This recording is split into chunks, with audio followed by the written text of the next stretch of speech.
প্রথমেই আগে সবাইকে বলবো হর হর মহাদেব বলতে। তার কারণ হচ্ছে দেখো, এই জায়গাটার নাম হচ্ছে দরগাতলা। তো এই জায়গাটায় নাকি শিব বসবাস করে, এটা আমার শোনা কথা। কিন্তু যে যা এখানে মানত করে সেটাই নাকি সফল হয়। তো দেখো, গাছটা কিন্তু বিরাট বড়। এইখানে আমাদের এই পঞ্চাননতলা আর হচ্ছে এই দরগাতলা আর তোমার হচ্ছে ডাইমার মাঠে যে আরেকটা পঞ্চাননতলা আছে, ওখানে এই 3 জায়গাতে নাকি আমাদের বাবা ভোলানাথ বসবাস করে। তো একটা কথায় আছে, বিশ্বাসে মিলায় বস্তু, তর্কে বহুদূর।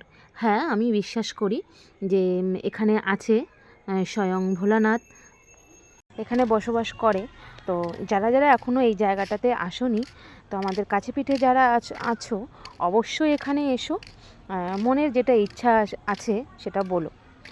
এই যে তারপরে চলে এলাম ধানের জমিতে। দেখো চারপাশটা কেমন সবুজ আর সবুজ, সবে ধান হয়েছে, এখনও ফুল ফুল রয়েছে, কি সুন্দর লাগছে তাই না? আর এই যে দেখো, এই জায়গাটা কিন্তু জলের অভাবে দুবলো ঘাসগুলো এরকম মরে গেছে। তো একটু যদি বৃষ্টি হয় তাহলে কিন্তু এইগুলো আবার সবুজ হয়ে যেতে পারে, কিন্তু বৃষ্টির কিন্তু কোনো দেখা নেই। সেই কারণে এত পরিমাণে রোদ উঠছে, সেই রোদে কিন্তু পুড়ে যাচ্ছে এইগুলো। আর ওইখানে ওই যে ছাগল ছিল, ছাগল চড়াচ্ছিল। আর এইগুলো মনে হয় গরুতে বা মোষে খায়, আমার সঠিক জানা নেই, কেউ জানলে কমেন্ট বলো।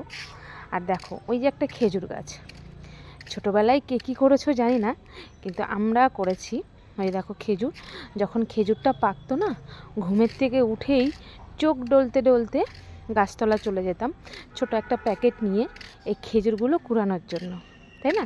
সবাই হয়তো করেছো এটা।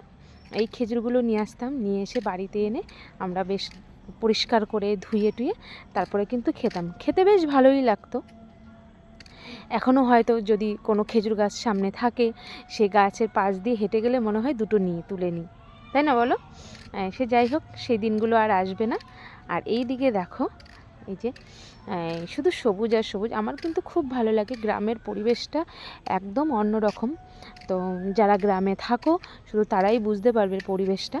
আর শহরের লোকে তো খুবই আফসোস করে যে আমরা গ্রামে একটু ঘুরলে ফিরলে ভালো লাগতো আমাদের, কিন্তু শহরের লোক তো সেইভাবে দেখতে পারে না। সেটা আমরাই শুধু দেখি, অনুভব করতে পারি কেমন মজাদার একটা গ্রামের পরিবেশটা। তো দেখো, ভালো করে তোমাদের দেখিয়ে নিচ্ছি। দেখো ধানগুলো কিন্তু এখনও হয়তো মাসখানেক বা মাস দেড়েক মতো লাগবে, তাই না, পাকতে। হয়তো ওরকমই লাগবে, জানা নেই আমার এখনও কতদিন লাগতে পারে। দেখো সবুজ আর সবুজ, কি দারুণ লাগছে তাই না?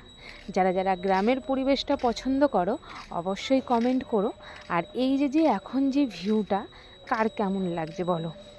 দারুণ লাগছে না? আমার তো বেশ লাগছে। আজকে হঠাৎ করেই ওই মাঠের দিকে গেছিলাম, তাই ভাবলাম যে একটা ভিডিও করি, লোভ সামলাতে আর পারলাম না, সেই জন্য একটা ভিডিও করে নিলাম যে আমি একা একা দেখবো, আমার বন্ধুদেরও একটু দেখাই, সেই জন্য তুলে ধরলাম প্রকৃতির পরিবেশটা, তোমরাও দেখো একটু।